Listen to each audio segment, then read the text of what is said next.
Hello guys, welcome back to a success app academy. आजच्या व्हिडिओमध्ये आपण बघणार आहोत टेबल टाईप कसं क्रिएट करायचं.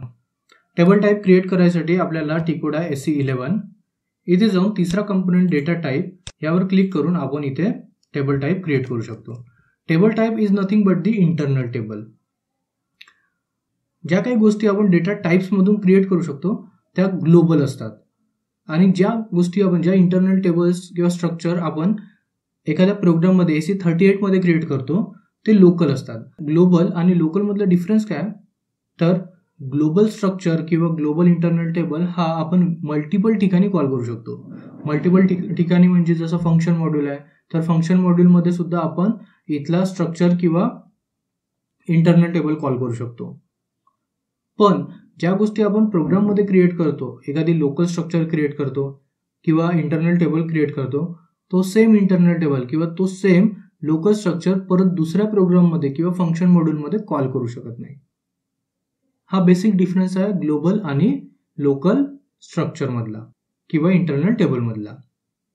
सो आज आपण एक ग्लोबल इंटरनल टेबल क्रिएट करून बघूया. इथे मी एक कस्टम नेम प्रोव्हाइड करतो. फॉर एक्झाम्पल VBAP या स्टँडर्ड टेबलसाठी मी एक इंटरनल टेबल क्रिएट करतो.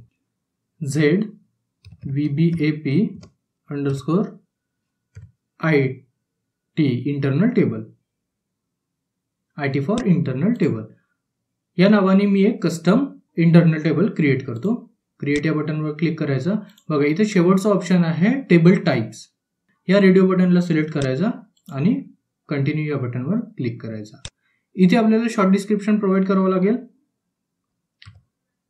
Table type for VBAP table. Then line type मध्ये आपल्याला कुठल्या टेबलसाठी आपण इंटरनल टेबल क्रिएट करतो आहे ते प्रोव्हाइड करावं लागेल. जसं मी VBAP टेबलसाठी क्रिएट करतो. समजा एखादी कस्टम टेबल आहे तर कस्टम टेबलसाठी आपण इंटरनल टेबल क्रिएट करू शकतो का तर हो, करू शकतो. सेम प्रोसेस फॉलो करायची, फक्त जो कस्टम टेबल आपण घेणार आहोत त्या कस्टम टेबलचं नाव ह्या लाईन टाइप मध्ये प्रोव्हाइड करायचं. त्यानंतर याला करायचं सेव्ह.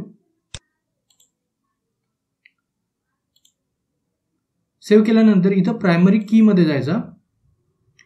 इथे आपल्याला VBAP टेबल मधल्या सगळ्या फील्ड्स घ्यायच्या की काही ठराविक फील्ड्स घ्यायच्या ते आपल्याला मेन्शन करावं लागेल. मग मी इथे की कंपोनंट या बटनवर क्लिक करतो आणि मला इथल्या काही फील्ड्स घ्यायच्या आहेत.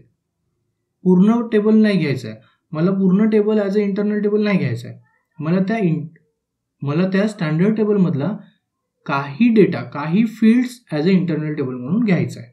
त्यामुळे मी इथे चूज कंपोनंट या बटनवर क्लिक करतो.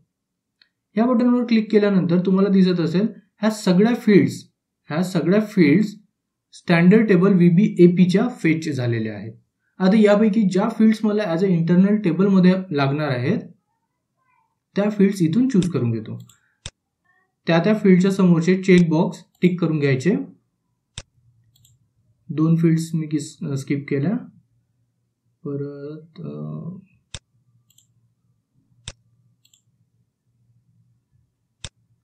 एवढ्या 6-7 फील्ड्ससाठी मी इंटरनल टेबल क्रिएट करतो आणि याला करायचं कंटिन्यू.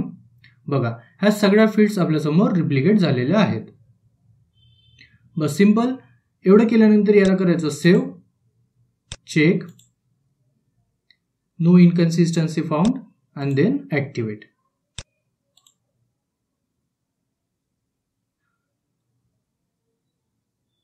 बस सिंपल. एवढ्या स्टेप फॉलो केल्यावरती आपला इंटरनल टेबल क्रिएट होणार. आता या इंटरनल टेबलला आपण आपल्या प्रोग्राममध्ये कॉल करू शकतो किंवा आपल्या फंक्शन मॉड्यूलमध्ये कॉल करू शकतो. तुम्हाला SAPच्या कुठल्याही ऑब्जेक्टमध्ये हा इंटरनल टेबल कॉल करता येईल आणि कॉल करून या इंटरनल टेबलमध्ये तुम्हाला काही स्टँडर्ड डेटा स्टोअर करायचा असेल तर ते सुद्धा तुम्ही करू शकणार. आय होप इंटरनल टेबल कसं क्रिएट करायचं हे तुम्हाला समजलं असणार. या व्हिडिओबद्दल कुठेही काही डाऊट असेल तर कमेंट सेक्शनमध्ये नक्की विचारा. तुमचे डाऊट क्लिअर केले जातील. या व्हिडिओमध्ये एवढंच. Thanks for watching.